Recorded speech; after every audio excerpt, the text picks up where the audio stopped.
Good morning, everyone. Thank you guys for coming out with us on this beautiful spring day to talk about the next phase of construction on Louise Avenue. You know, most years on April 7th, we're usually probably just talking about the start of construction on one of our major flagship projects of the year, but you know, we've had almost perfect weather this spring, and the contractor is really able to get a jump start on construction this year. You know, it's hard to believe, but February 20th, the contractor was out working on some of the preparatory work with the temporary traffic signals and things like that. They started some of the parking lot work off the street on March 13th, and March 20th they started on Louise Avenue itself. And here we are just a few short weeks later talking about substantial completion of the parking lot work and the start of the next phase of construction. So with that, starting on Monday, April 10th, 49th Street west of Louise Avenue will be closed to facilitate the construction of underground utility infrastructure and some other improvements within the intersection. We'll have two separate detour routes set up during the closure. We'll ask that all of the commuter traffic or through traffic use the detour that routes traffic to 57th Street via Solberg Avenue or Oxbow Avenue. And then we'll also have a second detour route set up for local traffic to provide access for some of the businesses on either side of the closure. And that will be routed on 53rd Street, Technology Drive, and Valhalla Boulevard. We expect 49th Street to reopen west of Louise sometime in July. The city does not make these decisions to close an arterial street like 49th Street without careful thought and consideration. There's a lot of planning that goes into something like this, and up next to talk about some of the challenges that we're facing with our construction within the intersection of 49th and Louise, and to talk about some of the reasons why we need to close 49th Street for so long is Dustin Poston, who's our project manager for this project. Dustin? Thanks, Brad. So Brad kind of walked through what the actual detour will be and what people will see starting Monday. I wanted to provide a little more background on the intersection, why we're making the closure, what people will see when they are coming by. Typically when we do a major arterial reconstruction project, we'll work in quadrants.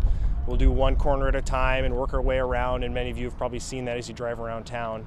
And that would be the plan for this project as well when we first started, but as we got through the design, there's just, and we'll try to highlight here today, there's just so many utilities that we have to deal with.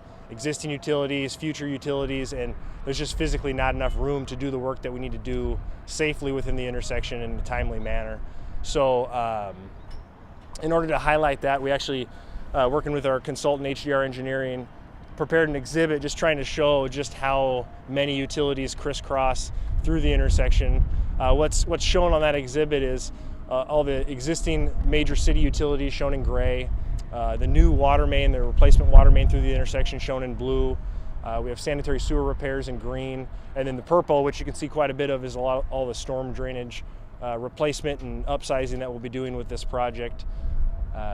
In addition to the utilities that you see on that, we actually have a multitude of private utilities going through the intersection. Excel Power has a main east-west feeder that powers the mall and a lot of the surrounding community. CenturyLink has a main north-south duct bank that has communication, fiber optic. SDN Communications in the intersection, Mid-American Gas is in the intersection. The city has an IT fiber optic network that runs through the intersection, so pretty much anything you can think of from a utility standpoint runs through that intersection.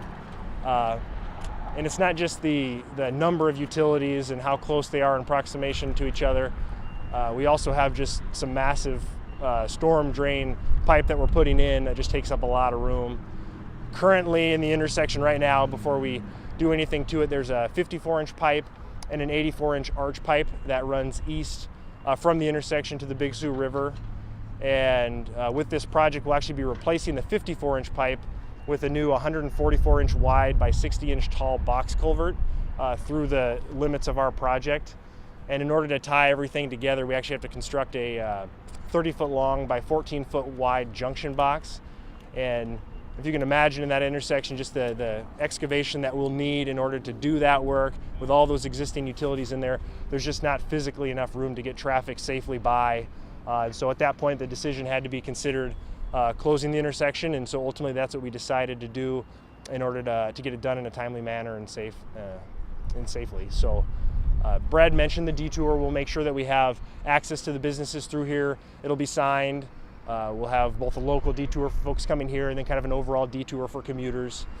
And in order to encourage the work be done in a timely manner, we do have incentive associated with this phase of the project to try to get things done as soon as we can. So.